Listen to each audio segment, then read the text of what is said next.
जय हिंद साथियों, नमस्कार सभी को। कैसे हैं आप सब लोग? मैं उम्मीद करता हूँ काफी अच्छे होंगे। तो बिहार में जो तकनीकी सहायक की बहाली निकाली गई थी उसी को लेकर के एक बहुत बड़ी अपडेट है। और यह बिहार के जो अभ्यर्थी हैं जो बिहार से डिप्लोमा करा है उनके लिए यह सूचना काफी ज्यादा यूजफुल होने वाला है, काफी ज्यादा उनके लिए महत्वपूर्ण होने वाला है और मजा आने वाला है। तो वीडियो को पूरा देखिएगा। तो सबसे पहले आप देख लीजिए, ये आपका नोटिस संख्या कितना है? 6394। ठीक है।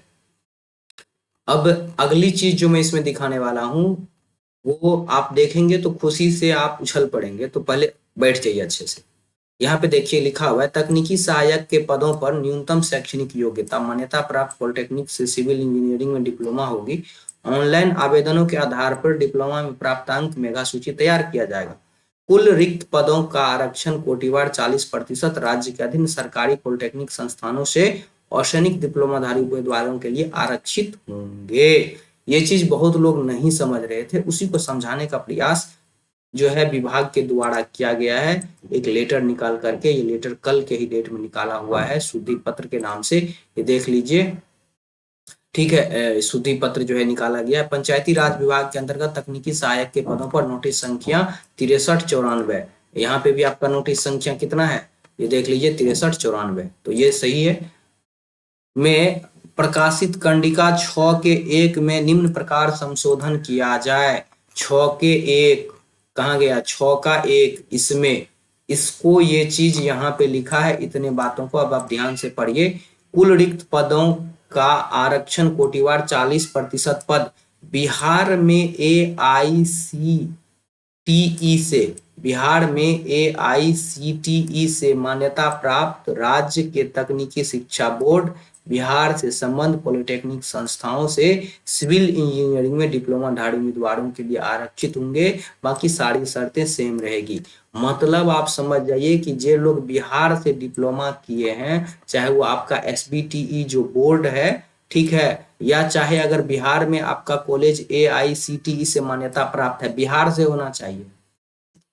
अदर राज्य वाला भरेंगे, लेकिन उनको 40% जो सीट है उससे बाहर रखा जाएगा, जनरल में आएंगे। लेकिन 40% जो सीट है, ठीक है, वो जो है जो बिहार राज्य से डिप्लोमा किए हैं बच्चे, उसके लिए फिक्स कर दिया गया है। यानी कि उस 40% सीट में बाहर अदर राज्य के बच्चे या जो बिहार के भी बच्चे हैं अदर राज्य से डिप्लोमा किए हैं वो नहीं आएंगे। उस 40% में सिर्फ और सिर्फ वैसे बच्चे आएंगे जिन्होंने बिहार राज्य के किसी मान्यता प्राप्त पॉलिटेक्निक कॉलेज से या सरकारी पॉलिटेक्निक कॉलेज से, जो कि एआईसीटीई से मान्यता प्राप्त है, उससे पास आउट किए हैं, उससे डिग्री लिए हैं, उसके लिए 40% सीट आरक्षित किया गया है।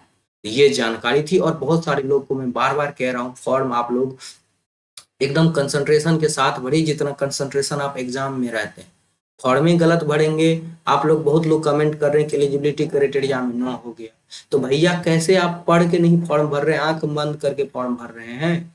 जब एलिजिबिलिटी क्राइटेरिया में न होगा, और आप लोग को मैं फिर बता देता हूं, आप लोग देखिए यहाँ पे स्पष्ट इन्होंने लिखा है नोटिफिकेशन में। ठीक है, कितनी बार मैं आप लोगों को बताऊं, ये आप लोग कब समझेंगे? और अगर गलती होगा तो फिर इसमें जो है सुधार की मौका मिलेगा कि नहीं, ये नहीं कह सकते। ऑनलाइन आवेदन में भरी गई सूचना सत्यापन के समय समानता नहीं पाए जाने पर आपका अभ्यर्थित्व को रद्द कर दिया जाएगा। तो आप लोग देख के, सोच समझ के, पढ़ के फॉर्म भरिए। वेबसाइट का अगर इशू है तो लेट नाइट 2 बजे 3 बजे जग के फॉर्म भरिए। क्योंकि नौकरी मार्ग विशेष वाला है तो हमको नहीं लगता है कि सुधार उधार करने का मौका भी देगा। तो सही से फॉर्म भरिए। अब जे लोग गलत हो गया क्या ही कर सकते हैं। रजिस्ट्रेशन वाला पार्ट आधार से चूंकि ले रहा है तो एकदम सही से भरिए। कोनो कोनो लोग को डॉक्यूमेंट जो है इसका, चूंकि फॉर्म कैसे भरना ये बताया नहीं है, तो जो सही चीज है सही तरीके से जो उसमें भर सकते हैं आप उसको भरिए। कंफ्यूजन है, किसी अच्छे साइबर कैफे में जाइए और किसी अच्छे व्यक्ति से आप संपर्क करिए। क्योंकि आप हमसे कमेंट मैं कितना ही बता पाऊंगा, फिर भी जो जरूरी जानकारी होती है मैं जरूर बताता हूँ। लेकिन आप देख के, सोच समझ के, काफी इत्मीनान से फॉर्म को भरिए। क्योंकि मार्क विशेष वाला बहाली है, मुझे नहीं लगता है कि सुधार करने का मौका देगा। अगर दे दिया तो वेल एंड गुड, बहुत अच्छी बात है। बाकी आप लोग सोच समझ के सुधार करके भरिए। और ये काफी बहुत ही मजेदार न्यूज है बिहार स्टूडेंट के लिए जो बिहार से डिप्लोमा किए हैं, बिहार के किसी कॉलेज से। तो आई होप इन सारी चीजों को आप समझेंगे। मिलते हैं फिर अगले अपडेट में, अगले किसी ऐसी महत्वपूर्ण जानकारी के साथ। तब तक के लिए अपना ख्याल रखिए और मस्त होकर पढ़ते रहिए। नमस्कार सभी को, जय हिंद।